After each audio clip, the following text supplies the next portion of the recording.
राम मंदिर सिर्फ एक मंदिर नहीं, भारतीय राजनीति का सबसे बड़ा चुनावी मुद्दा है। जिस मुद्दे पर सरकारें बनी, जिस मुद्दे पर चुनाव जीते गए, लेकिन आज उसी राम मंदिर के चढ़ावे में कथित चोरी के आरोपों पर संसद में अब तक खुली बहस नहीं हो सकी है। सवाल यह है कि सरकार ने कई बड़े मुद्दों के बीच इस विवाद की राजनीतिक धार कम कर दी है, या फिर विपक्ष अपनी सबसे बड़ी राजनीतिक लड़ाई समय पर लड़ ही नहीं पाया। नमस्कार, आपके साथ मैं हूं शाजिया निसार और आप देख रहे हैं द जनपद न्यूज। और आज मैं आपको संसद के अंदर और संसद के बाहर की पूरी कहानी बताने जा रही हूं। सबसे पहले टाइमलाइन समझिएगा। राम मंदिर चढ़ावा मामले की जांच जैसे जैसे आगे बढ़ी, एसआईटी की शुरुआती जांच में कई कथित चोरी की घटनाओं, सुरक्षा व्यवस्था की कमियों और निगरानी तंत्र पर सवाल सामने आए। इसके बाद मामला सिर्फ कानून व्यवस्था का नहीं रह गया, बल्कि राष्ट्रीय राजनीति का मुद्दा बन गया। विपक्ष ने इसे संसद तक ले जाने का फैसला किया। कांग्रेस अध्यक्ष मल्लिकार्जुन खड़गे और लोकसभा में नेता प्रतिपक्ष राहुल गांधी ने प्रधानमंत्री नरेंद्र मोदी को बाकायदा पत्र लिखकर निष्पक्ष जांच और संसद में चर्चा की मांग की। राज्यसभा में नियम 267 के तहत इस मुद्दे पर तत्काल चर्चा का नोटिस भी दिया गया। यानी विपक्ष का संदेश साफ था, राम मंदिर सिर्फ आस्था का विषय नहीं, अगर श्रद्धालुओं के चढ़ावे में कथित गड़बड़ी हुई है तो सरकार को संसद में जवाब देना चाहिए। लेकिन मॉनसून सत्र शुरू होने के बाद तस्वीर कुछ और ही दिखाई दी। संसद के पहले ही दिन विपक्ष कई मुद्दों के साथ सरकार पर हमला करने उतरा।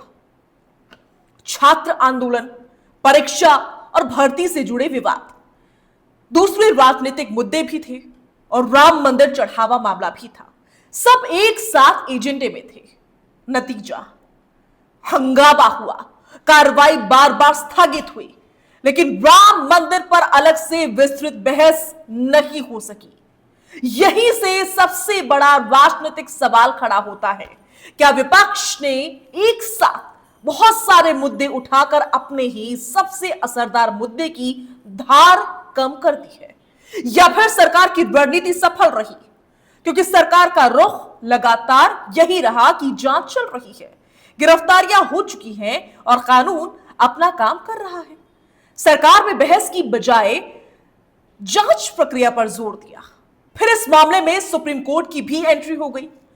सुप्रीम कोर्ट ने जांच को लेकर के सख्त रुख अपनाया और निष्पक्ष जांच सुनिश्चित करने के लिए नई एसआईटी की गठन की दिशा में कदम उठाए गए। इसके बाद उत्तर प्रदेश सरकार ने एसआईटी का पुनर्गठन भी कर दिया और वरिष्ठ आईपीएस अधिकारी किरण एस के नेतृत्व में नई टीम बना दी गई। यानी अब सरकार का संदेश साफ है, नई टीम जांच करेगी और जांच के नतीजे सामने आएंगे। लेकिन राजनीति यही खत्म नहीं होती है। दरअसल राम मंदिर उत्तर प्रदेश में सिर्फ एक धार्मिक प्रतीक नहीं है, भाजपा की सबसे बड़ी राजनीतिक उपलब्धियों में से एक है। 2027 का उत्तर प्रदेश विधानसभा चुनाव अभी दूर है, लेकिन उसकी रणनीति आज से बन रही है।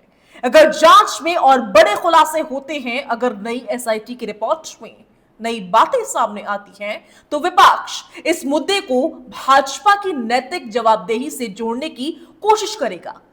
दूसरी तरफ भाजपा यही कहेगी कि उसने जांच रोकी ही नहीं, बल्कि नई एसआईटी बनाकर जांच को और मजबूत कर दिया है।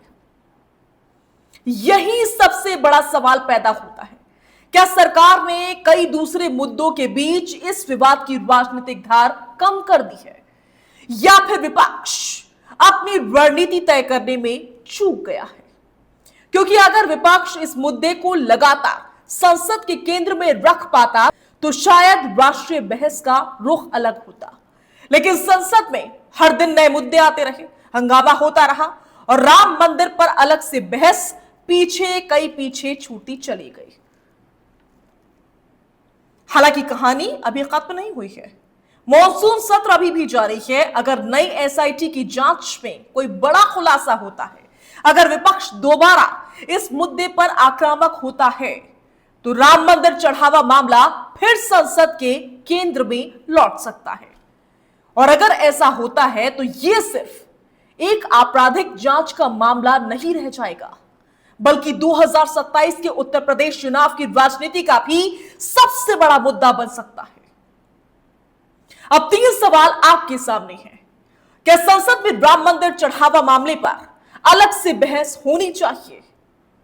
क्या सरकार ने जांच का रास्ता चुनकर राजनीतिक नुकसान कम कर लिया है, या फिर विपक्ष अपनी सबसे बड़ी राजनीतिक लड़ाई की टाइमिंग तय करने में चूक गया है?